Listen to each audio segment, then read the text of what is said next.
on my arm is real. Don't love me because of no diamonds. Take all this. This bracelet right here look real as a. This shit was $23. So Hermès has put out a response to China, and they have like a video in a factory sort of showing people trying to show that they're actually the ones who are making the bags in a factory somewhere in France. In a move that stunned the luxury fashion world, Hermès, the crown jewel of Parisian opulence, is now battling accusations that could turn its $40,000 dream bags into branding nightmares. It all started with an 11-second TikTok from a leather factory in Guangdong, where a worker nonchalantly pointed to what he called a Type 001 orange export. What he showed looked eerily like a Birkin, the same model that retails for the price of a car. Only this version allegedly costs less than $1,200 to make, including materials, labor, and shipping. Viewers were quick to label it not a dupe but a dirty secret. Almost finished bags from China factories, back to their own factories, and just do the repackaging and logo installing, something like that. What followed wasn't just backlash, it was a reckoning. Social media lit up with accusations that Hermès had built its empire on illusion, and now the internet had the receipts. Some of Hermès products are made in China. Towers are from Fuyue in Shandong. They also make products for Chanel and IKEA. Beddings are from Yue in Shandong. Men's shoes are from Shachi in Shandong. Tableware are from Gaochun in Jiangsu. As the video spread, more bombshells dropped. Viewers and insiders claimed that up to 80% of Hermès bags, long believed to be handcrafted in France, were actually assembled in Chinese ghost factories before being shipped to Europe for finishing and labeling. Cities like Dongguan and Hangzhou were outed as major production hubs. Workers in multiple videos claimed they crafted bags for Hermès, Louis Vuitton, and Shaneland even argued their quality exceeded what was done in Paris. They say, I want to buy one of these. You know what they say to you? No, we don't have them. First of all, you have to be an Hermès customers. You have to demonstrate that you like the brand.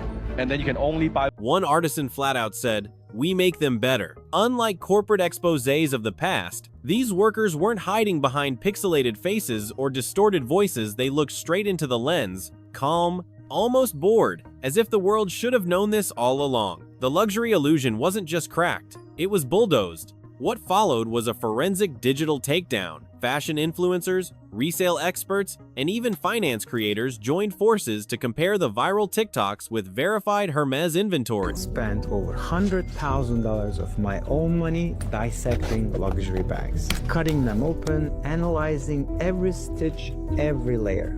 Why? Because I had to know what made those bags so expensive.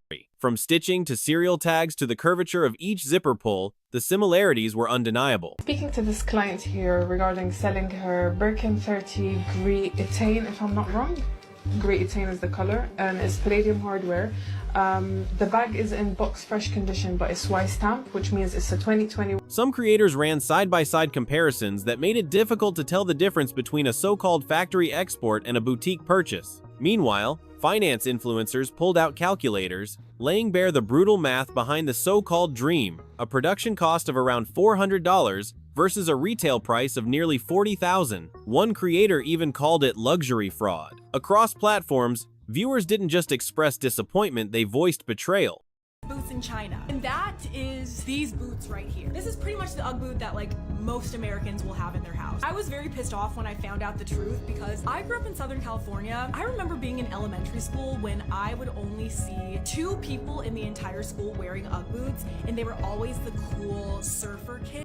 Suddenly, people weren't buying the brand's narrative anymore, and Hermès wasn't just selling a product, it was defending a lie. The fallout from the exposé sent shockwaves through celebrity circles. Italy, made in China, or maybe made in Chile.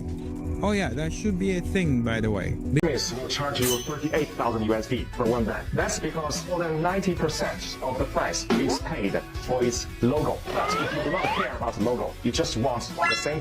Cardi B erased a post featuring her rainbow Birkin collection. Kim Kardashian issued a careful statement about reassessing luxury brand affiliations. Victoria Beckham, one of Hermès' most iconic clients, abruptly canceled a public appearance at a company-sponsored pop-up. Fans interpreted it as coordinated distancing a PR retreat from a collapsing house of cards. On TikTok, influencers stitched together reactions, adding sarcastic captions like, "From 40K to factory floor in 11 seconds flat." One viral post summed it up: "You didn't buy a bag, you bought into a fantasy." The sense of betrayal wasn't confined to elite buyers, it spread to everyday consumers who realized they'd been sold a lifestyle that was as real as a movie set. As public opinion nosedived, so did the numbers. Hermès lost billions in market value as the stock plummeted following the exposé. Resale platforms like StockX and Vestiaire saw bag valuations freefall by as much as 45%. For a brand once hailed as recession-proof, it was a jarring turn. Auction houses began pulling listings for upcoming luxury events, terrified that items wouldn't sell. Analysts quickly downgraded Hermès and warned investors about potential spillover into other luxury brands. This wasn't a blip, it was a systemic shakeup. The entire market that once flipped Birkins as assets now treated them like falling stocks. Suddenly, the so-called investment bag looked more like a liability wrapped in orange. Inside Hermès, reports suggested executives were scrambling. An alleged emergency board meeting took place just days after the scandal broke. Their top customers were walking away, and flagship Storson's bastions of excess were now eerily quiet. In Shanghai, staff at one boutique allegedly failed to meet their daily sales target for the first time in years. And then came the company's most shocking move yet: global price cuts. Quiet, unannounced, and wide-reaching bags were suddenly thousands of dollars cheaper. Some customers saw discounts of up to 30%. But that wasn't all. Behind closed doors, unconfirmed reports began to surface, claiming that Hermès offered ultra-elite clients free accessories, future credits, or loyalty perks so steep that one insider joked, "It's like they're handing bags out just to stop the bleeding." It felt like Hermès was trying to buy forgiveness, to calm a storm with markdowns. But in luxury, slashing prices or gifting perks doesn't fix the narrative, it confirms it. You only drop the price of a $40,000 Bigor, give parts of it away when the illusion can't hold anymore. What made this exposé so personal wasn't just the money, it was the betrayal. Hermès didn't just market handbags, it sold a myth of artisanal exclusivity. Customers believed in it, they saved, sacrificed, even went into debt for it. To discover that these supposed heirlooms may have been churned out on distant assembly lines felt like emotional fraud. In Hong Kong, protests reportedly erupted outside boutiques. Online, users posted videos of themselves throwing out bags, canceling orders, and swearing off the brand entirely. The pain ran deeper than brand loyalty, it was generational disillusionment. Younger consumers, especially Gen Z, saw this not as a scandal, but as a wake-up call. The message was clear: luxury without integrity isn't worth a dime.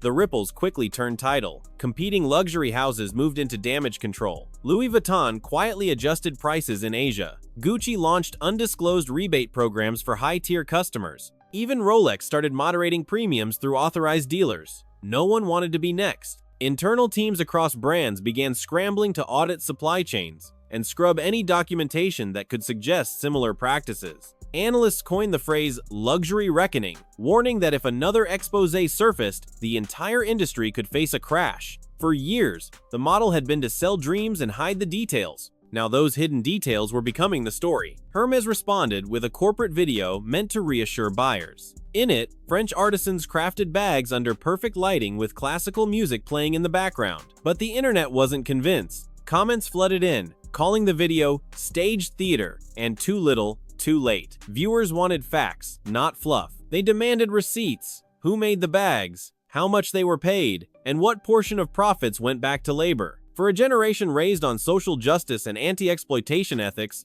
luxury had to stand for more than prestige. It had to be fair, transparent, honest. If Hermès wanted to survive this era, it couldn't hide behind elegance. It had to show its hands literally. Now, Hermès stands at the brink. The $40,000 bag that once symbolized peak status now represents a cautionary tale. The internet has stripped away the silk, and what remains is a brand desperate to repair trust. But the solution isn't as simple as a discount. Today's consumer wants more. They want to know where the leather comes from, how artisans are treated, and why their purchase matters beyond image. The days of selling secrecy as sophistication are over. TikTok exposed the truth, and now, radical transparency isn't optional, it's survival. If Hermès can lead that change, it might still rewrite its story, but if it clings to illusion, it may go down as the brand that turned luxury into a liand, tried to buy its way out with a sale.